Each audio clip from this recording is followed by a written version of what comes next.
Welcome, everyone, to On the Porch. I'm State Representative Jane Garibay, and I am very excited today to be here with Mary Jane Foster, who is the President and CEO of Interval House, Connecticut.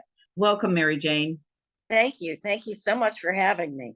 I am so excited to have you here, especially for this month.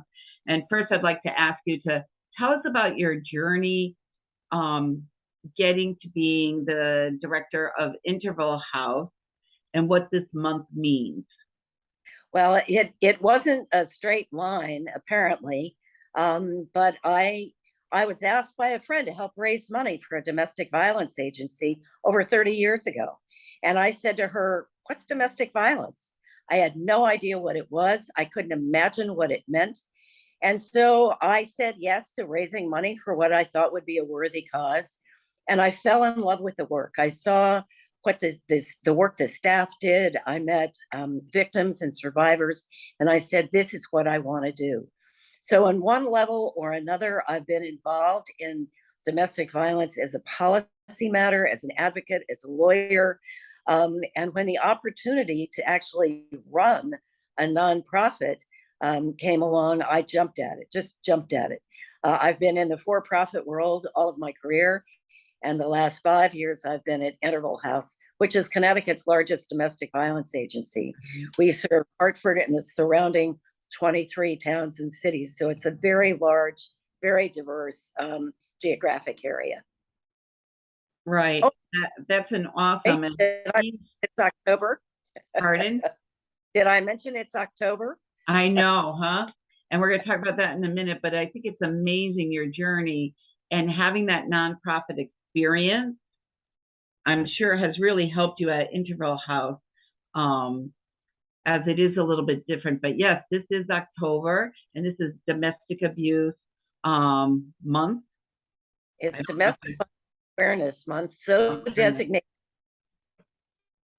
Right. And it's our 30 days of the year to really shine a light on a very major issue across the world. The World Health Organization has called domestic violence the shadow pandemic, because violence against women in particular has risen very dramatically over these last couple of years. So this is our time to reach out and tell people what it is, what it looks like, and what they can do about it. Right. So you hear a lot, well, what is domestic abuse? And no one thinks it's happening to them. Can you tell us about what does domestic abuse look like? Yes, it is surprising how many people we speak to who are in abusive relationships who don't understand what's happening to them. And intimate partner abuse, domestic violence, is about control. It's about a consistent set of behaviors that seek to control another person. And domestic violence can happen in all kinds of ways. We think of it as physical. We think of black eyes and broken noses and shattered jaws and things, but it is also can happen through psychological and verbal abuse, which can be brutal and absolutely devastating to another human being. We're seeing an increased amount of financial abuse, where an abuser, in an ever-growing need to control, talks a victim out of working, as a for instance, you don't need that job. I can take care of you. Don't you think I can take care of you? Of course I can. Get out of that job. And so the victim does, and before he or she knows it, has no money of their own. And they're isolated. Yeah. Has a credit card and has no resources, no places to go. Another type of abuse that we're seeing a steep increase in is technological abuse. And that happens via social media, on your telephone. It's really a kind of stalking. It's controlling by, tell me where you are, who are you with, why haven't you picked up, what are you doing, I need you to get back here now. We're seeing a great deal of that. And it's very important that people understand how invasive technology is to their privacy. And if you're not feeling safe, you should reach out and talk to someone about how to make yourself safe on your in your not only your social media but in your technology, computers and phones and so forth. So it takes all kinds of forms, and all of them are valid. All of them are real, and all of them are abuse. The expression goes, "There's no excuse for abuse," and there isn't. Some people think, well, if I were just a better person, this wouldn't be happening to me. If I could be a better cook, or if I weren't fat, if I weren't so ugly, if I could get a better job. It's not about that. It's about another person who is intent on controlling and diminishing you. It's not about a tough childhood. It's not about a bad patch at work. It's not about any of those things. And so a lot of the things that we blame for violence against another person are merely triggers, whether it's alcohol or mental health issues, financial insecurity, job insecurity, all of those things, the isolation of the pandemic we've been through, those are triggers. The actual core of it is control. It is always about control. Right. It's about the person committing the abuse, not the victim, right? Absolutely. So how does this affect the rest of the family and the children? Does that trickle down into abuse to the children? What the children are seeing?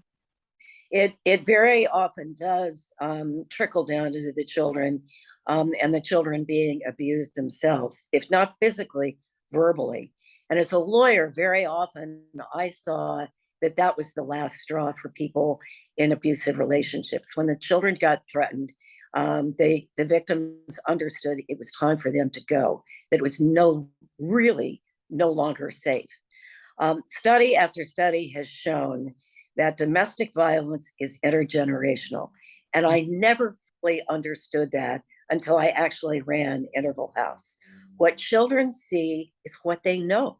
It's their norm. It's the world. It's the world as they know it. So as they grow up, boys tend to become abusers and girls tend to become abused, because that's where the statistics lie. Different studies reflect different things, but somewhere between 75 and 90% of boys who witness family violence will themselves become abusive. Wow. And a study by the CDC says that not only do girls who witness family violence connect with abusive personalities, but over the entire span of their lives, they never reach parity with other girls, whether it's educational or financial. They just never reach parity.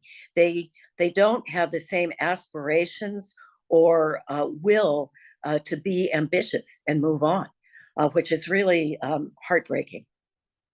Right, that is. And I was going to ask you, because you tend to replicate what you grow up with or what you see. Well, you do. And it's one of the reasons why we are focusing on two fronts in these next few years. And we are working very hard to raise the money to support it. We have hired a master level clinician to work with our children in the Safe House. We have art and music therapy. We're working on getting a service dog so that while we have the children, and sometimes it's for a few days, sometimes it's for many months, we can interrupt that cycle of trauma that they have experienced. We can help rebuild the parent-child relationship so that that behavior doesn't repeat itself. The second way that we can interrupt this intergenerational repeat is through education. And that's what we're doing right now. We're talking about what this issue is. We're raising the issue of healthy relationships, what is and what isn't. And the more people that we can reach, the better. We have seen an uptick in the numbers of teen dating violence. So it's imperative that we get into the schools early in middle school and talk about healthy relationships and what intimidation and bullying and unsafe relationships look like. We have to break this cycle. When you take a step back and think about what this means on a national level, over 1,500 women are killed by their intimate partners every year in the United States. If you are a woman living with a partner who has a gun, you are 5 times more likely. It's not about the statistics, it's about humanity. Think of what we are doing to each other. So we really have got to do everything we can to break this cycle. Right. Can you tell us a little bit about the statistics? How many women here in Connecticut? You know, is it 2 out of 8? What are those statistics? Well, year in and year out, this statewide, and remember, we're a small state, 169 little towns. There are 18 domestic violence agencies for this little tiny state that are certified by the statewide coalition. There are many others who also provide services, but for dedicated domestic violence services, there are 18 of us in this state. And year in and year out, the statewide coalition, the Connecticut Coalition Against Domestic Violence, sees somewhere between 35 and 40,000 reported cases of domestic violence. That's just a huge, huge number for a little state like ours. Interval House, which represents 24 towns and cities, and they are rural, they are suburban, they are urban, they are from the poorest to the richest. In fiscal year 19, which was the last non-COVID year, we worked with about 5,500 victims. This last year, 2.5 years into the pandemic, we were working with 6,800 victims. So that tells you that there has been a very dramatic increase in this pandemic period. It's been, frankly, a tremendous strain on a staff. We're very leanly staffed. We have only 5 of us who do administrative work, and the other 31 are all direct service workers. We are in the process of hiring 4 more advocates to lessen the load and to fill the gaps. We're hiring an advocate to help with victims who are homeless, for victims in support groups. And we're doing everything we can to significantly enhance the services that we do have so that we can respond to this need. Our court cases have gone up equally dramatically, from just over 4,000 a year to about 5,500. It's Wow. just, it's an amazing number when you think about it. Mhm. We have to do all we can to put an end to this cycle of violence. Absolutely. And education is the most important. So what can I do as a person if I have a friend, a colleague, or someone that lets me know that something's going on? The most important thing that we can all do is leave our judgment at the door. Most victims don't come forward for a couple of reasons. One is they are incredibly ashamed. They are ashamed and they feel guilty. Remember, these are 2 people who have come together because they loved each other. They have Right. put hope and their faith and their trust in each other. And when it takes a wrong turn and goes bad, it's incredibly demeaning, and you feel like you must have made some terrible mistake. And when we are judgmental and say, well, I would never put up with that loser anyway, I don't know why you stayed, those things are not helpful. So remember that this is someone who is in pain, who is in grief, and who is letting go of a very important chapter in their lives. And so the next most important thing you can do is just consistently be in touch. I tell people, particularly if they are very nervous or anxious about connecting with this issue head on, the most important thing you can do is stay in touch. A text, an email, a quick phone call, a pat on the back. Hey, I was thinking of you. How are you? I'm good. Hope you're good too. If I could do anything, let me know. Love you. Bye. Even that kind of contact, because remember, the perfect construct for an abuser is isolation. You Right. isolate the victim from his or her family, from friends, from work colleagues, from their faith communities, all of those things. So by staying in touch with someone, even if you don't feel you want to raise the issue, that sends a signal to a victim that there is someone who does care about them, someone who does value them and someone that they can turn to. Otherwise, you can very gently enter a conversation when the moment's right by saying, "Is everything okay about with you? I'm worried about you." Or, "Are you sure everything's okay? You seem different. What can I do? Anything?" That just opens the door. Just open the door. And then the next thing you can be is a really good listener. And remember to keep the judgment at the door. Validate what the victim has to say. Be there for that victim. Those are the very most important things you can do. And if we get out and enough people know about Interval House or the other domestic violence agencies and how to reach us and how to be in touch, then you as a friend can say, you know that there's an agency that can help you. Right. Its name is Interval House. And this is their website. This is their telephone number. This is how you can reach them. So those are some of the most basic ways that you can help. And you can do it, again, not as an expert in domestic violence, but as a friend. Right. And I know there's the saying, but for the grace of God, there go I. Oh, And absolutely. we all think I would never be in that situation. This would never do. I would never do. But any of us could be there. Sure. It And happens so slowly without the victim even knowing what's right, happening. right, right. They're, you know, the statistics are 1 in 4 women and 1 in 7 men. And I always tease folks, I'm not a CPA, I'm a lawyer, so I don't do math. But even I can figure out if it's 1 in 4 women, it's either going to be me, it's been me, or I'm going to know someone, or I will know someone. It's just that's what it is. That's I'm not. It's not hyperbole. I'm not being hysterical, but the math tells us that this is going to be part of our world. One Right. way, we're going to know about this, and so it's important that we all own it. We know something about it, and we're willing to step in. Right. And you just said something else that I was going to ask you about because I've heard you speak. It's not just women. No, last year, 22% of the victims we worked with were men. It is absolutely not a single gender issue. And does Uh, it look the same as domestic, violence against women, you against know what? I love that question because it does. It is exactly the same.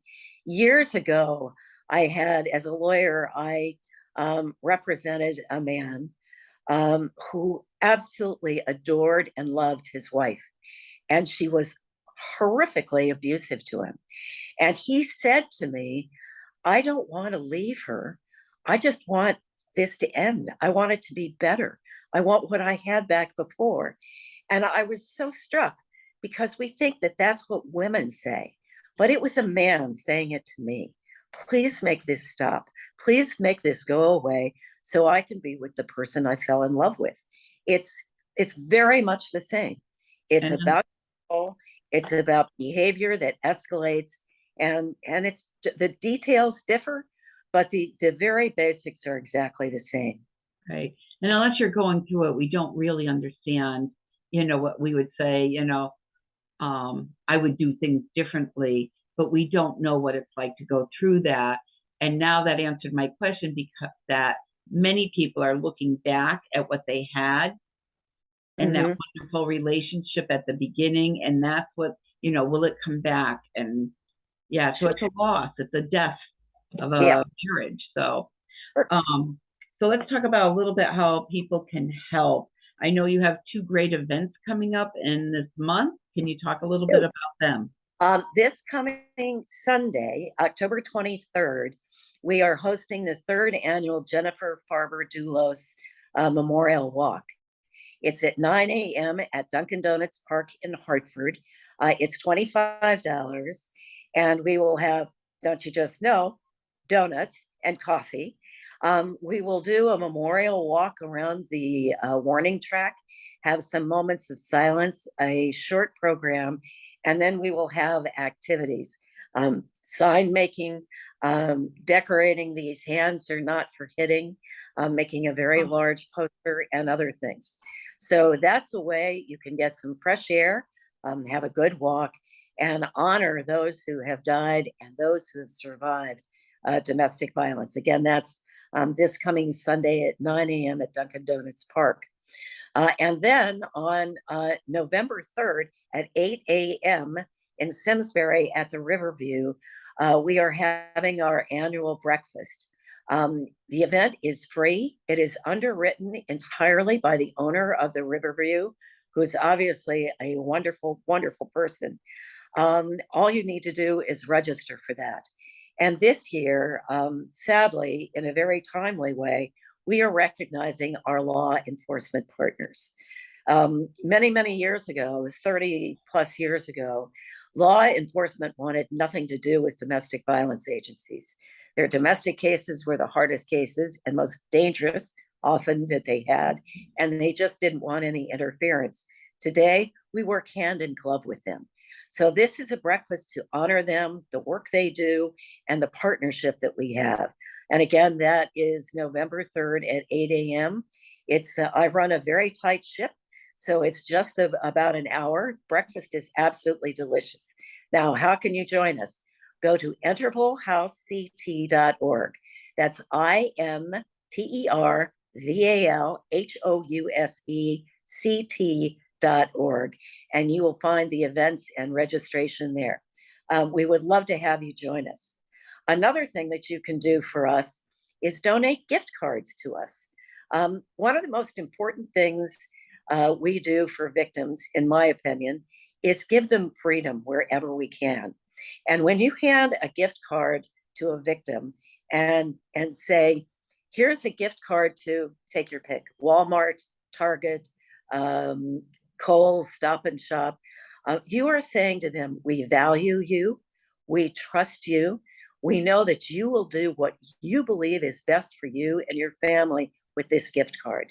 So the sort of larger stores that have multiple things like clothing and food and diaper and formula type things are wonderful gift cards. Of course, we always accept just plain old good old fashioned donations. But the most important thing you can do, and thank you to you, Jane, for doing just this, is to reach out and tell people about domestic violence. Tell them what you heard today, what you've learned today. Tell them about Interval House and spread the word. Because if we can spread the word and we can shine the light, we can break this cycle. And that's the most important thing you can do. Yes, breaking the cycle. That's great. So you've given us a lot of information to think about how we can get involved. I look forward to going to the breakfast. We're to see. It is a very dangerous situation for our police officer, and they're stepping up to the plate to help with that.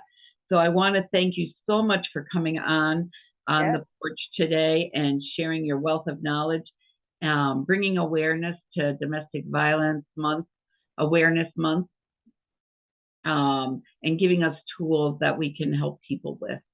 So thank you very much, Mary Jane, for being with us today. Oh, thank you. Thank you very much. Okay. Thank you, everyone, for watching On the Porch. We'll see you next week.